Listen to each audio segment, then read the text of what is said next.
Okay, y'all. My flashlight is on, but I'm in my basement, and kind of wanted to give you guys a lay of the land. So this is my tire rack. My my girlfriend's dad came down here, and he was like, "What is this?" My girlfriend's like, "Daddy, he sells those," and he was like, "It's garbage." He just walked away. Yeah. So okay. So here's like all my parts.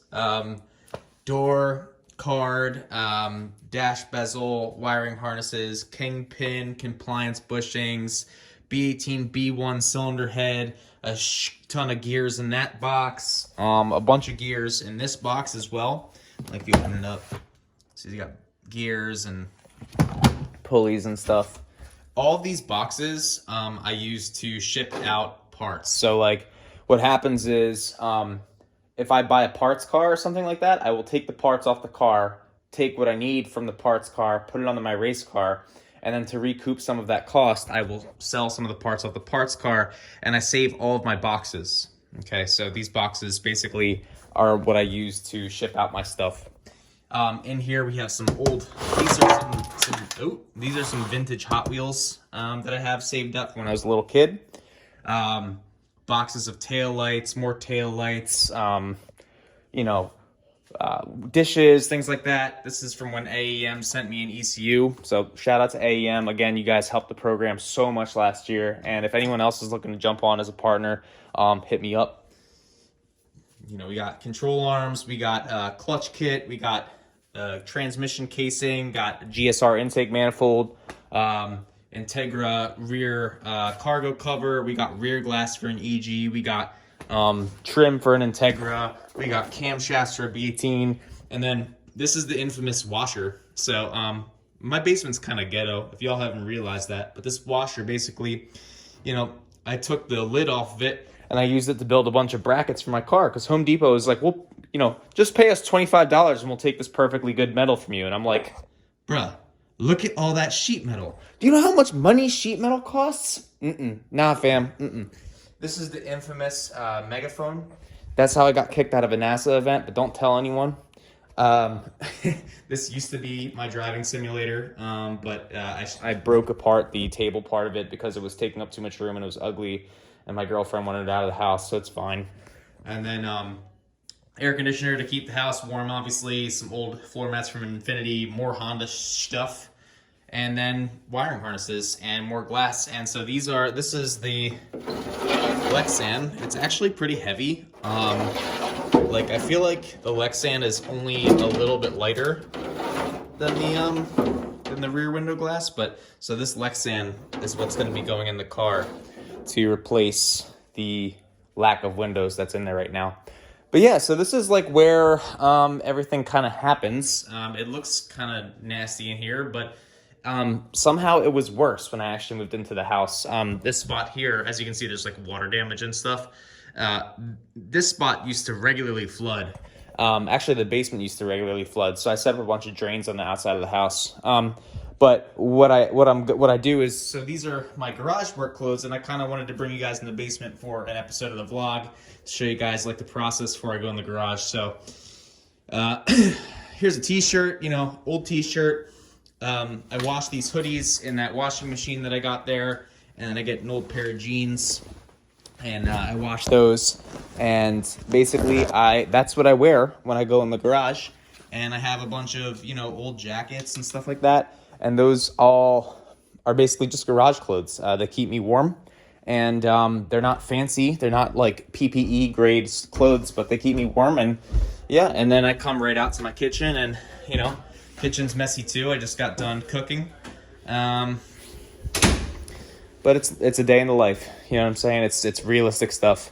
So I'm gonna go in the garage tonight for a late garage session. It's probably like 9:50 at night, but I work every other Friday. I get a day off, and then I work like 10 hours during the day from Monday through Thursday every week, and then every other Friday I work 8 hours. So this Friday I have off, so I'm gonna go out in the garage tonight. It's Thursday night, and I'm just gonna see what else I can do, finish off a cigar, And yeah, the primary, I guess, the starting part of this episode is kind of like the primary part, is just to show you guys like a little bit of the beforehand what happens. And then of course I got Married at First Sight. I love my my rom-coms and my dating documentaries and stuff. And yeah, that's kind of how it works. So all right, I'm gonna get changed, and then y'all will see me in the garage in a couple seconds. All right, so fit check in the bathroom. So this is an old New Balance hoodie, nothing crazy. I use it because it has a hole ripped in the neck. So it's just one of the hoodies that I use when I'm out in the garage. Basically, anytime a piece of clothing gets too ripped up or worn out, I don't throw it out or donate it. What I do is I turn it into a piece of garage clothing. That saves me a lot of money, and it saves the environment.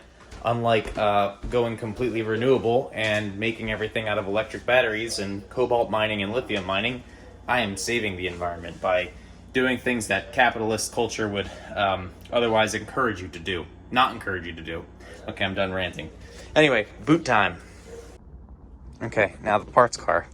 So it basically sits outside. You know, I have a light on my phone, but you can't really see it. So it sits outside. And it sits on jack stands. The whole idea being that, you know, if it snows or anything like that, nothing will rust the car out. So this is kind of how it sits, you know, another part of the day in the life. And we're going to go in the garage now. Here we are. And you can see I got some cleaning to do. But fear not, I'm not that much of a slob. I can do some of it. I'm really not a slob, to be honest. It's just, you know, I live alone, and it's a lot of work sometimes, you know. But what we did do is we cleaned this quarter panel last time. You know, we got all the dust off, and this will allow us to see any imperfections like I talked about last time. So this will allow us to Bondo over whatever we need to Bondo over.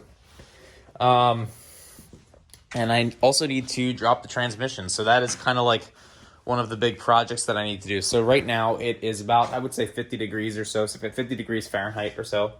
And I kind of like have a choice to make, right? So the choice is kind of like, do I want to Bondo this, right? Because it's kind of warm out and I can Bondo it and I know that it will probably cure it to some extent. Or do I want to drop the transmission?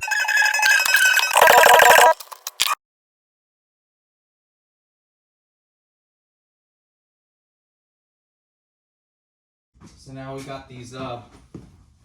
got these business cards, see? And a little bit of body filler. And I'm just gonna go and kind of try to fill it out as best I can. I know that business cards are not like sort of how you typically do this, but I'm just gonna go nice and light, nothing crazy, and try and spread it on nice and clean.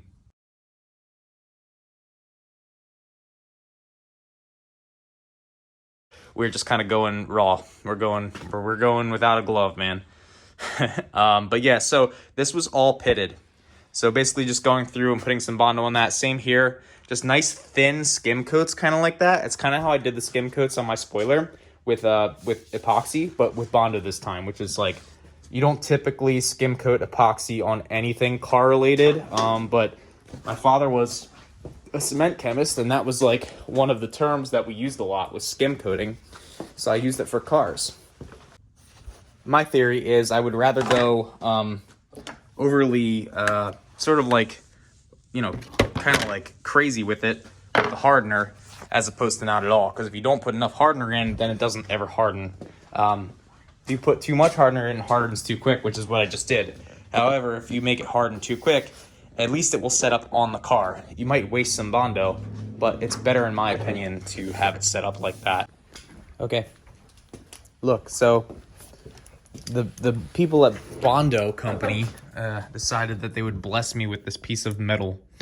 So what we're doing is we're marking the metal so that I can cut around it and push this metal in to this hole. And then I can Bondo on top of it to cover up the antenna hole. a little bit ratchet, you know, kind of like the whole theme of the build for this car, but we'll be able to cut around this, put it in, and then cover up this foam, and then Bondo on top of it and sand it down. Okay, camera's a little dirty, but you can see, don't worry, I closed my eyes before I blew on that. We got the mesh in there. It's sanded down to be flat with respect to the metal, and we're going to skim coat the Bondo on over these screw holes, and then it will be no more. We will no longer have that weird looking antenna hole on a race car. Okay.